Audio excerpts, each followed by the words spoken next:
फागुन 21 गते सम्पन्न निर्वाचनलाई सभ्य र भव्य रूपले सम्पन्न गराउनु हुने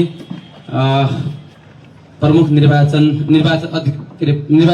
मुख्य निर्वाचन अधिकृतज्यू, जिल्ला निर्वाचन कार्यालय, जिल्ला प्रशासन कार्यालय प्रमुखज्यू, प्रमुख सिडिओ साहबहरू, सुरक्षा निकायका प्रमुखज्यूहरू, साथै मतदानमा खटिनु हुने सम्पूर्ण कर्मचारी, राष्ट्र सेवक कर्मचारीज्यूहरू, सुरक्षाकर्मी निकाय, पत्रकार, नागरिक समाज लगायत कञ्चनपुर क्षेत्र नम्बर 3 का आम मतदाता आमा बुवा दाजुभाइ तथा दिदीबहिनीहरू र मलाई यहाँसम्म पुगाउनु हुने मेरो पार्टीका अग्रणी नेताहरू, पार्टी सदस्यहरू, शुभचिन्तकहरू र खास गरी प्रवासमा रहेर पनि यसपालिको भोट चाहिँ घण्टीमै भनेर घर घरमा दबाव सिर्जना गर्नुहुने हाम्रा शुभचिन्तक सबैप्रति म नमन गर्न चाहन्छु। उहाँहरूप्रति हार्दिक कृतज्ञता व्यक्त गर्न चाहन्छौँ र उहाँलाई हार्दिक धन्यवाद दिन चाहन्छौँ।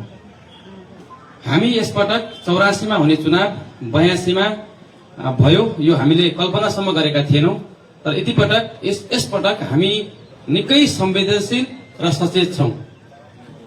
जनताले दिएको यो जिम्मेवारी अबको 5 वर्ष हामीले रत्ती भर पनि गल्ती नगरिकन, जनताको विश्वासलाई नगुमाइकन र देश र जनताको पक्षमा काम गर्ने अठोट चाहिँ म व्यक्त गर्न चाहन्छु।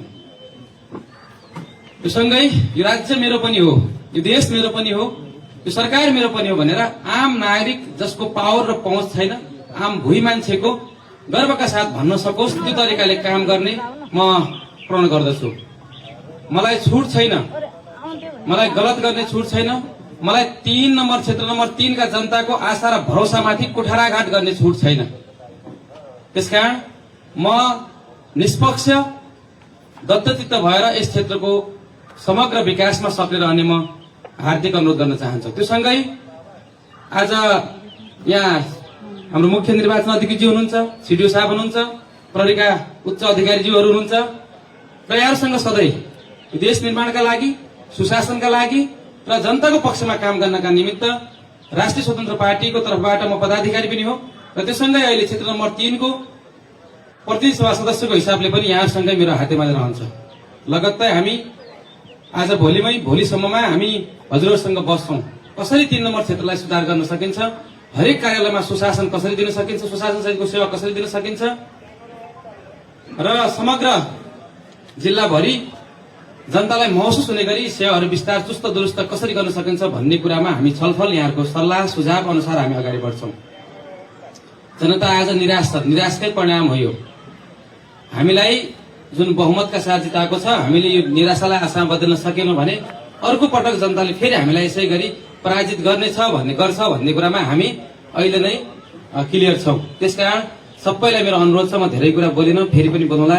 यहाँहरूले दिनुभयो, सम्मान दिनुभयो, माया दिनुभयो, यो मायाको भारी बोकेर म जाँदैछु। तपाईहरुका यी माया, यी सम्मान मेरो लागि सदैव अवस्मरणीय रहनेछन् र खास गरी सभ्य र भव्य रूपमा कसैको आँखामा एक थोपा आँसु पनि नबगिकन निष्पक्ष तरिकाले जुन निर्वाचन गराउनु भएको थियो, मुख्य निर्वाचन अधिकृतज्यू लगायत उहाँहरूको जुन टिम खट्नुभयो, उहाँलाई हार्दिक धन्यवाद दिन चाहन्छु र तपाईँ सबैलाई जसले आफ्नो क्षेत्रबाट हामीलाई सहयोग गर्नुभयो, तपाईलाई धन्यवाद दिन चाहन्छु। यो लोकतन्त्र हो, लोकतन्त्रमा प्रतिस्पर्धा, हामी लोकतन्त्रमा विश्वास गर्छौं र मसँगै अन्य 16 जना प्रतिस्पर्धी हुनुहुन्थ्यो, उहाँलाई पनि म विशेष धन्यवाद दिन चाहन्छु। आगामी दिनमा यहाँहरूको सिप, यहाँहरूको ज्ञान, यहाँहरूको प्लान अनुसार हामी अगाडि बढ्नेछौँ। हामी सँगसँगै छौँ। यहाँहरूको प्लान पनि कञ्चनपुर क्षेत्र नम्बर 3 बनाउने नै हो, मेरो योजना पनि कञ्चनपुर क्षेत्र नम्बर 3 बनाउने हो। त्यसकारण दुवैका योजनालाई संयुक्त रूपले अगाडि बढाउनेछु भन्दै म फेरि पनि यहाँहरू सबैलाई धन्यवाद दिन चाहन्छु। धन्यवाद, नमस्कार।